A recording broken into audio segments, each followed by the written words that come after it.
बहुत सारी चीज़ों से आपका पर्दा उठेगा, बहुत सारे ज्ञान की बातें हम लोग करने वाले हैं। तो जैसा मैंने कहा कि 320 ईस्वी से लेकर लगभग 500 साढ़े 500 ईस्वी तक भारत में गुप्त जो है वंश का शासन रहा। और उसमें मुख्य रूप से आपने देखा होगा कि चंद्रगुप्त प्रथम, समुद्रगुप्त, चंद्रगुप्त द्वितीय, विक्रमादित्य, कुमारगुप्त, स्कंदगुप्त ऐसे राजा रहे। इन्होंने अपनी विजयों के माध्यम से और तमाम राज्यों पर अपना आधिपत्य स्थापित करके एक सुदृढ़ गुप्त साम्राज्य की नींव डाली। उसके अलावा इन्होंने और क्या किया, इसके अलावा इन राजाओं ने तमाम तरह के आर्थिक, सामाजिक, धार्मिक, साहित्यिक चीज़ों को बढ़ावा दिया। जैसा आपने देखा होगा कि बहुत सारे मंदिर बनाए गए, स्थापत्य शैली को बढ़ावा दिया गया। चंद्रगुप्त जो द्वितीय था उसके दरबार में आपने देखा होगा कि 9 रत्न रहा करते थे, अलग अलग विषय के विद्वान। तो वहाँ भी हम लोग चर्चा करते हैं। तो वो सारी चीज़ें हम लोगों को यहाँ देखने को मिलेंगी। तो एक एक करके हम लोग गुप्तकालीन व्यवस्था के बारे में जानेंगे और गुप्त काल को भारत के इतिहास का स्वर्ण युग क्यों कहा जाता है और क्यों नहीं कहना चाहिए, ये भी हम चर्चा करेंगे। क्लियर? तो सबसे पहले हम देखते हैं गुप्तकालीन समाज। बहुत ध्यान से आप समझिए, गुप्त काल में आते आते भारत में वर्ण व्यवस्था कठोर हो गई थी, यानी कठोर वर्ण व्यवस्था का पालन किया जाने लगा। ब्राह्मण वर्ण व्यवस्था के शीर्ष पर थे, उसके बाद क्षत्रिय, उसके बाद वैश्य और अंत में शूद्र। और इस काल में लिखे गए तमाम ग्रंथों में ब्राह्मणों के लिए बहुत सारे विशेषाधिकार और शूद्रों के लिए बहुत सारी ऐसी चीज़ें लिखी गई हैं जो कहीं से भी आप देखेंगे तो उपेक्षाकारी, विभेदकारी हैं। जैसे याज्ञवल्क्य स्मृति है, वाराह संहिता है। आप यदि इन ग्रंथों का, ये सारे ग्रंथ इसी काल में लिखे गए, इन्हीं राजाओं के संरक्षण में ये सारे ग्रंथ लिखे गए हैं। और जो मनुस्मृति इत्यादि हैं ये फाइनली जो है इसी काल में आकर के लिखी गई हैं।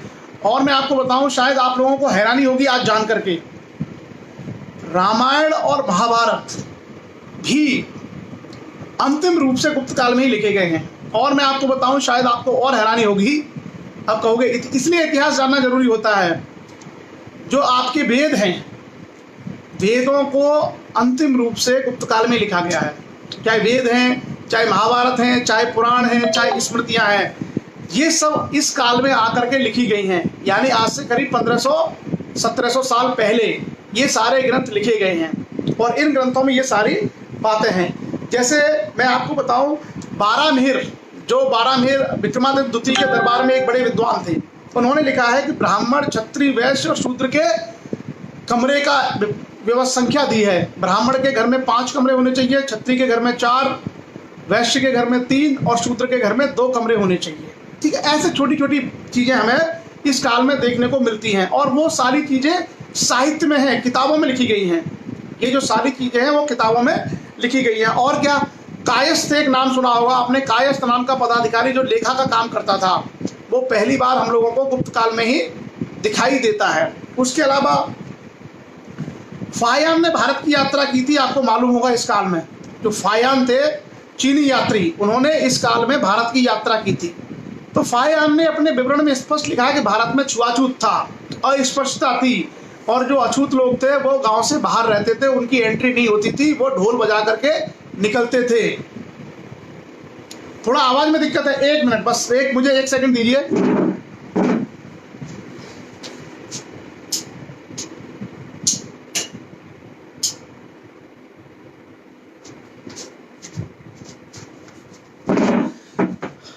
अब लगता है आवाज ठीक आएगी। मैंने फैन की स्पीड थोड़ा कम कर दिया है, अब आवाज ठीक होगी। तो फायान जब भारत में आया था तो उसने भारत के बारे में बहुत सारा विवरण लिखा है और फायान एकदम पीक पर आया था। यानी जब चंद्रगुप्त विक्रमादित्य द्वितीय जब भारत का राजा था, यानी गुप्त साम्राज्य जब अपने शीर्ष पर था, पराकाष्ठा पे, तब फायान भारत में आया था और फायान ने लिखा है कि भारत में अछूत, अस्पृश्य लोग थे। क्लियर? उसके अलावा आप देखेंगे तो इस काल में आकर आपको दास प्रथा मिलती है। तमाम बेगार बनाना, किसी को पकड़ के काम पर लगा लेना, बेगार लेना, दास रखना, घर के काम करवाना, यानी मानव शोषण का भी आपको एक बहुत बड़ा प्रमाण इस काल में मिलता है। और दास किसको बनाया जाता था? आमतौर पर जो शूद्र लोग थे उन्हीं को दास बनाया जाता था। क्लियर। उसके अलावा इसी काल में यज्ञवल्क्य की स्मृति लिखी गई है। इसी काल में यज्ञवल्क्य की स्मृति लिखी गई है। उसमें स्त्रियों के लिए, खास करके कन्याओं के लिए वेद का अध्ययन करने का और उपनयन धारण करने का अधिकार नहीं था। इस काल में कन्याओं के लिए वेद का अध्ययन करने का और उपनयन धारण करने का अधिकार नहीं रहा। तो ये कहीं ना कहीं ये दर्शाता है कि इस काल में स्त्रियों की स्थिति में गिरावट आई, महिलाओं को शिक्षा से विमुख किया गया, और ये सारी की सारी चीजें हैं वो ग्रंथों में लिखी गई हैं। जैसा हमने सुबह एक चर्चा की थी ना कि जितने स्त्रियों के साथ और कमजोर वर्गों के साथ भेदभाव किए गए हैं ग्रंथों में, उनको डॉक्टर भीमराव अंबेडकर ने एक अनुच्छेद से मिटा डाला सबको संविधान में। हालांकि व्यवहारिक रूप से वो सारी चीजें नहीं हो पाई, लेकिन एक ही उसमें उन्होंने उसको हटा दिया।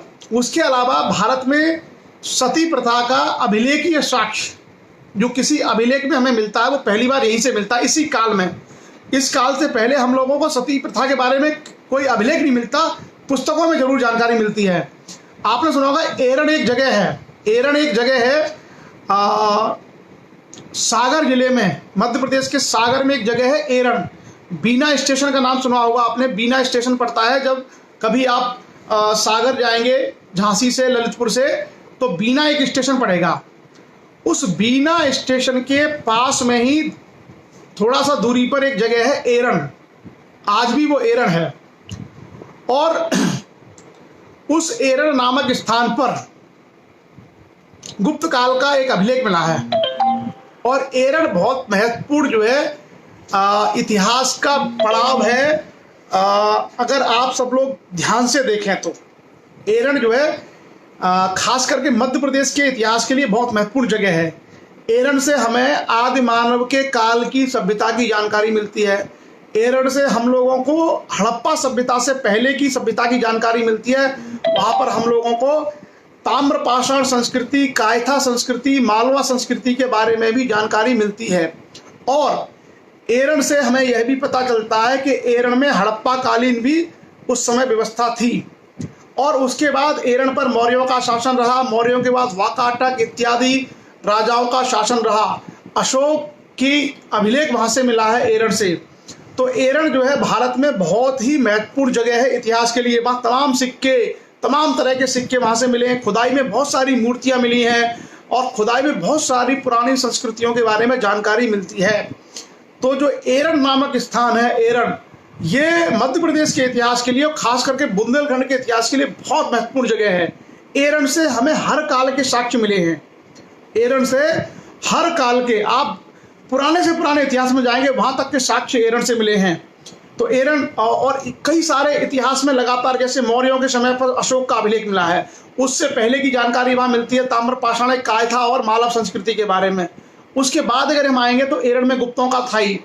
गुप्तों के अलावा वाकाटक इत्यादि बहुत सारे राजाओं के, किसी के अभिलेख, किसी के सिक्के, किसी की मुद्राएं, किसी का कोई जमीन के अंदर जदी हुई वस्तु, कोई मूर्ति, इस तरह की बहुत सारी चीजें हम लोगों को एरन से मिलती हैं। और एरन एक अकेली ऐसी जगह है जिसके आधार पर आप पूरा इतिहास लिख सकते हैं।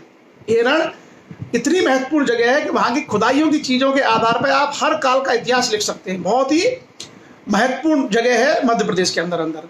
उसके बाद जैसा कि हमें इस काल के भी उल्लेख मिलते हैं, एरन से सबसे बड़ा उल्लेख यही मिलता है। एरन में हमें शिव की, नंदी की तमाम मूर्तियां मिलती हैं, तमाम देवी देवताओं की मूर्तियां मिलती हैं। यानी गुप्तकालीन भी बहुत सारे प्रमाण एरन से मिलते हैं। और जो अभिलेख है, एक गुप्त राजा था जिसका नाम था भानुगुप्त।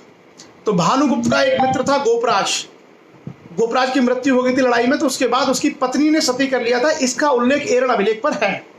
तो पहली बार भारत में सती प्रथा का अभिलेखी साक्ष्य मिलता है भानुगुप्त के एरन अभिलेख से। क्लियर।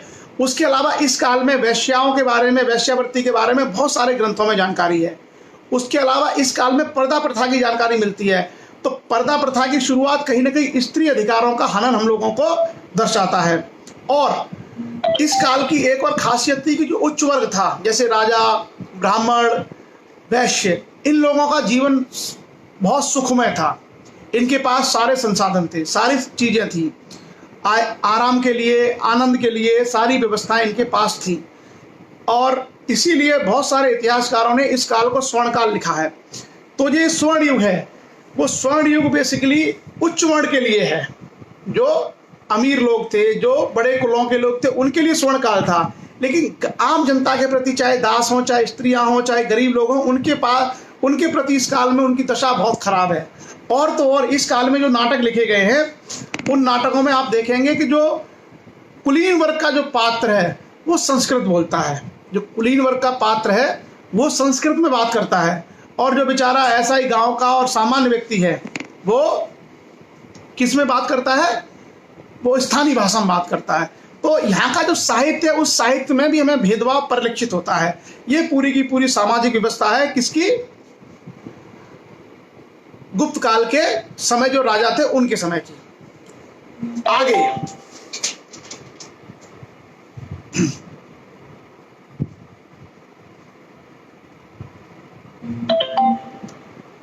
आगे हम चर्चा करेंगे धार्मिक, आगे चर्चा करेंगे आर्थिक आधार पर कि ये आर्थिक व्यवस्था क्या थी इस काल में।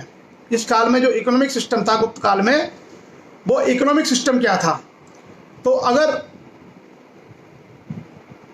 किसका क्वेश्चन, भोजराज की डेथ के बाद इसकी वाइफ का सती होने का भी उल्लेख मिलता है।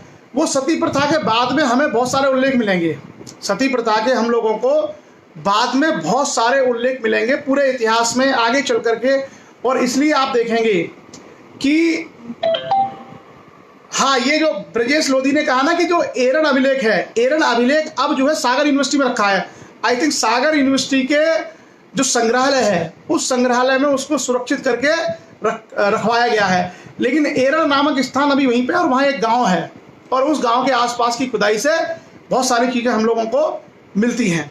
उसके बाद आगे जो हम हैं वहाँ के, अगर हम धर्म के उसके बारे में बात करें, अर्थव्यवस्था के बारे में कि आर्थिक स्थिति क्या थी, तो इस काल में कृषि और पशुपालन, व्यापार और वाणिज्य सबकी हमको जानकारी मिलती है।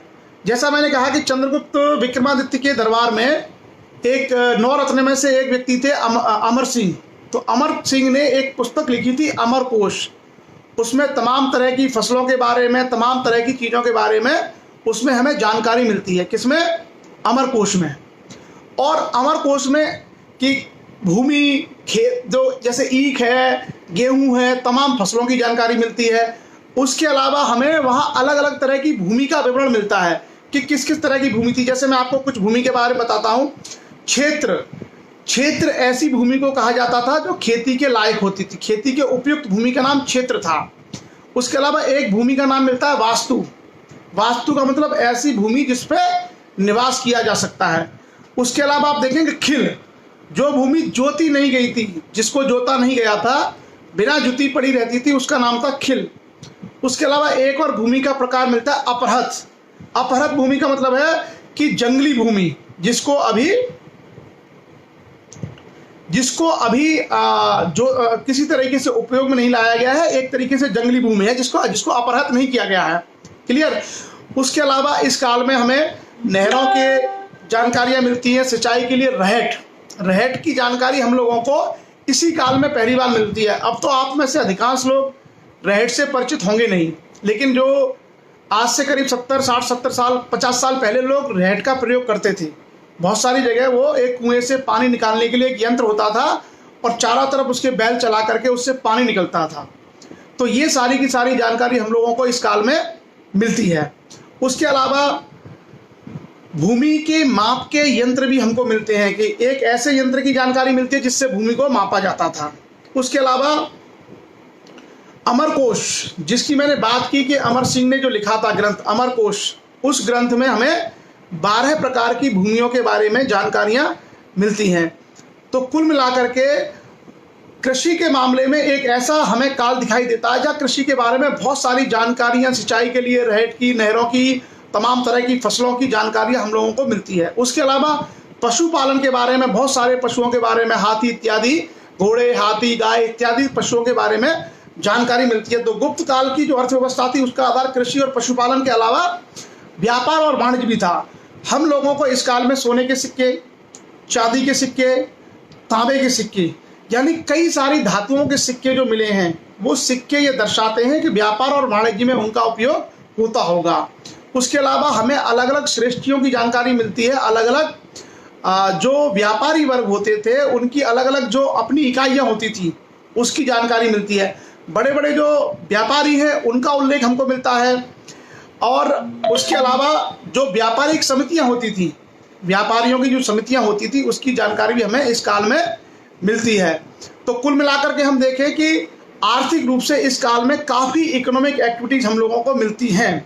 जैसे मृक्षकटिकम एक किताब थी शूद्रक की, उसमें व्यापार की जानकारी मिलती है। बहुत सारी पुस्तकों में व्यापार की जानकारी, कराधान की जानकारी, टैक्सेशन की, कि कितना टैक्स लिया जाएगा, क्या टैक्स की दर होगी, कर निर्धारण के लिए अधिकारियों की जानकारी मिलती है, भू राजस्व के लिए अधिकारियों की जानकारी मिलती है। तो कुल मिलाकर के हम ये देखते हैं कि इस काल में व्यापार और वाणिज्य था।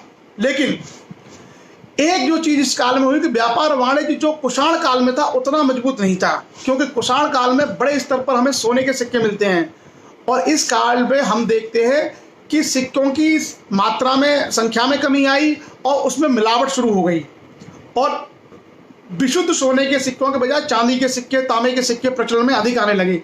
तो तांबे और चांदी के सिक्कों का प्रचलन में आना यह दर्शाता है कि कहीं ना कहीं व्यापार और वाणिज्य में कमी आई। क्लियर? इस काल में हमें रेशम व्यापार की जानकारी मिलती है।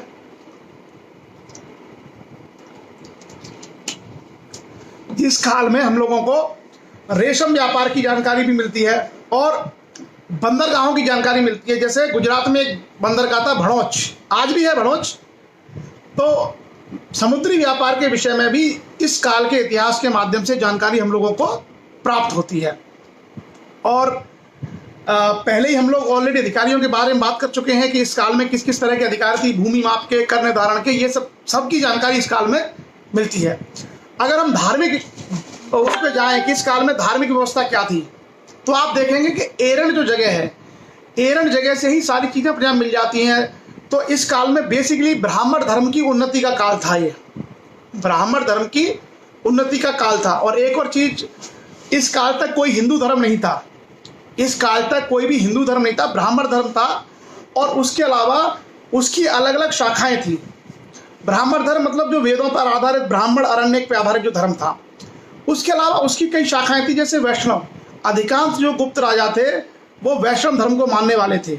मैक्सिमम जो गुप्त राजा थे वो वैष्णव थे, मतलब विष्णु की पूजा करने वाले थे। इसलिए हमें इस काल में विष्णु की मूर्तियां बहुत मिलेंगी। जैसे आप देखेंगे देवगढ़ का दशावतार मंदिर, जो ललितपुर से करीब 30-35 किलोमीटर दूर है, झांसी ललितपुर के पास। तो देवगढ़ का दशावतार मंदिर गुप्तों ने बनवाया था। तो उसमें विष्णु के 10 अवतार हैं। और भी तमाम जो मंदिर मिले हैं हमें गुप्त काल के, उसमें सबसे ज्यादा गज लक्ष्मी यानी हाथी पर विराजमान लक्ष्मी या विष्णु की मूर्तियां सबसे ज्यादा मिली हैं। तो गुप्त राजा, अधिकांश गुप्त राजा विष्णु के उपासक थे। और गरुड़ जो है उनका एक चिन्ह था, गरुड़। जैसे आपने देखा होगा कि समुद्रगुप्त की जो मुद्राएं मिली हैं, जो सिक्के मिले हैं, उन सिक्कों पर, समुद्रगुप्त के सिक्कों पर क्या मिला है? गरुड़ का चिन्ह, गरुड़ की आकृतियां मिली हैं। तो गरुड़ किसका वाहन है? गरुड़ का संबंध हम लोग विष्णु से लगाते हैं, और खुद स्वयं विष्णु की बहुत सारी मूर्तियां मिली हैं। तो इस काल में आप देखेंगे कि वैष्णव धर्म गुप्त काल का सबसे बड़ा धर्म था, विष्णु की पूजा। इसमें भी सेक्ट है, संप्रदाय है। जैसे शैव, जो शैव संप्रदाय है वो शिव की पूजा करता है, उनके देवता शिव होते हैं। जो भागवत संप्रदाय है, भागवत संप्रदाय में कृष्ण प्रमुख, कृष्ण और बलराम की पूजा ज्यादा होती है। और जो आपका वैष्णव संप्रदाय है उसमें विष्णु की पूजा होती है। एक होता है शाक्त संप्रदाय, जिसमें देवियों की शक्तिपीठ है, उनकी पूजा होती है। तो अलग अलग के सेक्ट थे। इसके अलावा हम लोगों को इस काल में वैदिक यज्ञ और अनुष्ठान, जैसे कहा कि समुद्रगुप्त ने अश्वमेध यज्ञ किया था, कुमारगुप्त ने अश्वमेध यज्ञ किया था। तो इस काल में हमें बड़ी संख्या में ये प्रमाण मिलते हैं कि इस काल में यज्ञ और अनुष्ठान इत्यादि होते थे, वैदिक अनुष्ठान इत्यादि, इसकी जानकारी हम लोगों को मिलती है। और अगर आप देखें तो गंगा की मूर्ति, यमुना की मूर्ति, बुद्ध धर्म के बारे में जानकारी मिलती है, नंदी की मूर्ति, दुर्गा की मूर्ति, सूर्य पूजा की जानकारी हम लोगों को, नाग पूजा की जानकारी भी हम लोगों को इस काल में मिलती है। और एरन अभिलेख से ही बहुत सारी खुदाई तो एरन से ही मिल जाती है। और एरन के अलावा आप दशावतार जाइए, आप लक्ष्मण मंदिर सुरपुर जाइए, कानपुर के पास में एक नचना कुठार शायद सागर में है, वहाँ से जानकारी मिलती है। तो ये सारे जो गुप्तकालीन खुदाइयाँ हुई हैं, उन खुदाइयों से भी इन बात के प्रमाण मिलते हैं कि इनकी बहुत सारी जो सिक्के हैं या इनके जो मंदिरों की दीवार हैं, उस पर सांप की नाग की पूजा, उस पर आपकी लक्ष्मी की पूजा, उस पर आपकी गंगा की पूजा, ये सब सारी चीज़ें वहाँ पर होती हैं। और उसके अलावा कहाँ कहाँ देवगढ़, एरन, सिरपुर, नचना, ये सारी जो जगह हैं, वहाँ से हमें गुप्त काल के बहुत सारे एविडेंस और साक्ष्य मिले हैं। क्लियर। उसके बाद आगे धर्म के बाद, लेकिन इस काल में जैन धर्म और बौद्ध धर्म की भी हमें जानकारी मिलती है, और जैन धर्म और बौद्ध धर्म को मानने वाले लोग भी हम लोगों को अलग अलग शहरों में रहा करते थे, व्यापार करते थे जैन धर्म के लोग। ये सारी जानकारी भी हमें गुप्त काल में मिलती है। तो गुप्त काल में भले ही गुप्त राजाओं का धर्म वैष्णव था, लेकिन बाकी धर्मों को भी भारत के अंदर अपना प्रचार प्रसार करने का और लोगों को उसको मानने की छूट थी। और ये पूरे भारत के इतिहास का सिलसिला है। आप देखिए, अगर आप बहुत पहले हिस्ट्री में जाएं भारत के इतिहास में, तो आप पाएंगे कि हमेशा से ही यहाँ सब धर्मों को मानने की परंपरा रही है। चाहे वो आजीविक संप्रदाय हो, चाहे भौतिकतावादी संप्रदाय हो, चाहे अनिश्चयवादी संप्रदाय हो, चाहे जैन बुद्ध धर्म हो, चाहे वैदिक धर्म हो। आगे चल करके आप देखेंगे कि आपको भारत में इस्लाम, सिख, पारसी, यहूदी, क्रिश्चियन सब मिलेंगे। तो भारत की जो परंपरा और संस्कृति रही है, इस परंपरा और संस्कृति में लगभग सभी धर्मों को किसी न किसी काल में माना जाता रहा है। तो भारत हमेशा से ही बहुधार्मिक देश रहा है। और उसके अलावा आप अगर हम और गहराई से जाएं, तो और गहराई से अगर जाइए तो जो आदिवासी लोग हैं, शेड्यूल्ड ट्राइब्स के लोग जो जंगलों में रहते हैं, वनवासी लोग, जनजाति के लोग, उनकी अपनी अलग धार्मिक मान्यता है। उनके जो धर्म के तरीके हैं कि उनका एक स्थानीय देवता होता है, पूजा पद्धति वो बिल्कुल अलग है, वो एकदम अलग है। और जो आदिवासी लोग हैं वो सबसे पहले के लोग हैं जो पता नहीं कब से रहते आ रहे हैं, तो उनकी जो धार्मिक मान्यता है वो बिल्कुल अलग है। तो भारत में हमेशा ही अगर सांस्कृतिक और धार्मिक दृष्टिकोण से हम लोग चर्चा करें, तो आप पाएंगे कि बहुधार्मिक, बहुसांस्कृतिक, बहुभाषाई यहाँ व्यवस्था हमेशा रही है। इसलिए मैं बार बार लोगों से कहता हूँ कि आप कभी भी धर्म के आधार पर किसी के प्रति नफरत पैदा मत करिए अपने अंदर, कभी किसी के प्रति ईर्ष्या मत लेके आइए, कभी किसी को गलत मत सोचिए, क्योंकि हमारी कल्चर है, हमारी संस्कृति है, हजारों सालों की संस्कृति में ये सब होता आया है। वही एसिमिलेशन की संस्कृति है, इसमें अलग अलग समय पर। और आज भी आप देखिए, भारत की जो खूबसूरती है वो डाइवर्सिटी है, विविधता है। भारत की जो सबसे बड़ी एसेट है वो भारत की विविधता है, और इस विविधता में सब कुछ शामिल है। भाषा, रंग रूप, खाना, कपड़े पहनना, बोली, सारी चीजें भारत में आपको मिलेंगी। उसके बाद हम आते हैं इस काल के साहित्य के बारे में। इस काल में साहित्य क्या था। तो साहित्य में जैसा आपने सुना है, कालिदास, बहुत बड़ा नाम। कालिदास जैसा अभी तक भारत में कोई कवि और साहित्यकार नहीं हुआ। बहुत सारी किताबें लिखी उन्होंने, कुमार संभव, अभिज्ञान शाकुंतलम, मेघदूत, कुमार संभव, बहुत सारी पुस्तकें उन्होंने लिखी। उसके अलावा जैसे आपने कहा कि जैसे मैंने कहा ब्रह्मगुप्त, ब्रह्म सिद्धांत, आर्यभट्टी, बारामिहिर ने जो पुस्तक लिखी है, धन्वंतरी नाम के जो बहुत सारी आपको इस समय साहित्यकार मिलेंगे। और तो और जैसे मृक्षकटिकम है, मुद्रा राक्षस है, वासवदत्ता है, पंचतंत्र है, नीतिसार है, कामसूत्र है। ये जो सारी बड़े जो साहित्य आज भी सब पूरी दुनिया जानती है कि इन पुस्तकों की रचना किसने की, इनके लेखक कौन थे, ये सब इसी काल में लिखी गई हैं। तो एक तरीके से साहित्य के स्तर पे हम देखें, अगर साहित्य के स्तर पे हम देखें तो साहित्य में एक हमें बहुत महत्वपूर्ण काल ये नजर आता है। उसके बाद अगर हम लोग आगे बढ़ें तो रामायण, वेद, महाभारत इत्यादि सब इसी काल में अंतिम रूप से लिखे गए हैं। उसके बाद साइंस एंड टेक्नोलॉजी की हम बात करें, विज्ञान और प्रौद्योगिकी, तो विज्ञान और प्रौद्योगिकी में अंकगणित है, ज्योतिष है, रसायन शास्त्र है, धातु है। आपने कहा कि ग्रहों के बारे में जानकारी, जो न्यूटन से पहले जो ब्रह्मगुप्त के सिद्धांत थे, वो सारी जानकारी हम लोगों को इस काल में मिलती हैं। महरौली में एक अभिलेख मिला, एक स्तंभ मिला है चंद्रगुप्त द्वितीय का, और उस चंद्रगुप्त द्वितीय का जो अभिलेख वो है लोहे का स्तंभ, वो इतने साल पुराना है, 1500-1600 साल पुराना, अभी तक उस पर जंग नहीं लगी है, अभी वो सुरक्षित है। तो वो दिखाता है कि टेक्नोलॉजी कितनी बढ़िया थी, लौह प्रौद्योगिकी कितनी बढ़िया थी, और तमाम खगोलीय सिद्धांत, तमाम ज्योतिष की बहुत सारी चीज़ें हमें इस काल में साइंस और टेक्नोलॉजी के रूप में दिखाई देती हैं। मैंने कहा ना, स्कंदगुप्त, महेंद्र सिंह लोधी जी, हम लोग स्कंदगुप्त के बारे में ऑलरेडी चर्चा कर चुके हैं। स्कंदगुप्त कुमारगुप्त के बाद राजा बने थे, कल हमने उसकी चर्चा कर ली थी। तो ये जो कुल मिलाकर के है वो गुप्त काल का सामाजिक इतिहास, आर्थिक इतिहास, धार्मिक इतिहास और साहित्य और विज्ञान और प्रौद्योगिकी की चर्चा हम लोगों ने की है। तो मुझे लगता है कि इतनी सारी चीज़ें व्यवस्थित तरीके से हमने आपके सामने रखी हैं और आप सभी लोगों को ये सारी चीज़ें समझ में भी आई होंगी और आपके आगे काम भी आएगी। तो चलिए सेशन क्योंकि छोटा छोटा ही रखेंगे, शाम के टाइम में काफ़ी व्यस्तताएं रहती हैं। टॉपिक आज का हमने पूरा कर लिया है और जो देवेंद्र ठाकुर जी का जो सवाल है, देवेंद्र ठाकुर जी ऐसा कोई उल्लेख नहीं मिलता है, अभी तक तो मुझे कोई उल्लेख नहीं मिला है और अगर जैसे ही कोई उल्लेख इस तरह का मिलेगा वो उल्लेख हम लोग आपके साथ जरूर चर्चा करेंगे। अभी 12वीं शताब्दी तक का उल्लेख कुछ कुछ मिला है, मैं कभी 12वीं शताब्दी के उल्लेख के बारे में आपको इसकी जानकारी दूंगा, चर्चा करूंगा। 12वीं शताब्दी से पीछे हमको जानकारी अभी तक कोई नहीं मिली है। तो आज सेशन थोड़ा छोटा ही रखेंगे, बिल्कुल कंसाइज। आप सभी लोग इस चर्चा में जुड़े, कोई भी क्वेश्चंस हैं आपके प्लीज़ आप लोग कमेंट में लिख दीजिए और डिनर के बाद मैं आपके सारे कमेंट्स पढ़ूंगा और सारे जो क्वेश्चंस हैं आपके उनके रिप्लाई आपको दे दूंगा। मॉर्निंग में सुबह 8:30 बजे 7:30 बजे हम लोग चर्चा करेंगे भारत के संविधान के ऊपर। तो आज के लिए बस इतना ही। आप सभी लोगों ने बहुत महत्वपूर्ण समय निकाला और इतिहास की इस महत्वपूर्ण चर्चा में आप सब लोग जुड़े, उसके लिए आप सभी लोगों का बहुत बहुत आभार, बहुत बहुत धन्यवाद। Thank you. शुभ रात्रि, जय हिंद।